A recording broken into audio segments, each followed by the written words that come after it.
patterns of where Quakers settled. We did have a large Quaker population here in the county, and as a result, abolition was quite popular. It was more openly discussed in our area. And so, for example, we had Abolition Hall, which was a barn owned by the Corson family, and they had lectures there on abolition, and they brought in speakers from all around the country to talk about the issue. Another important thing that you might want to look at too is we do have a file on abolition and the discussions that were going on here. So, for example, one of the issues at the time was that the issue of slavery was not allowed to be brought to Congress. There was basically a halt on all discussions of it.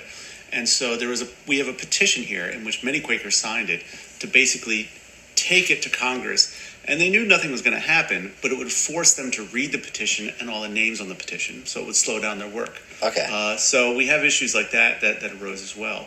But like I said earlier, it's not as though we were crystal clear in all of this. I mean, Pennsylvania, the folks here did own slaves, and you'll see them enumerated in the early tax records and prior when we were still Philadelphia County, before we were Montgomery County.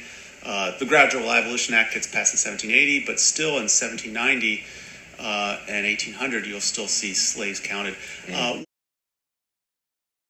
have to be read into Congress.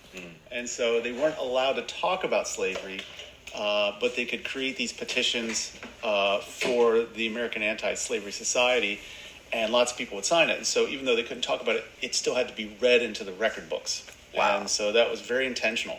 And this was called the gag rule? It was a gag rule that you were not allowed to talk about slavery.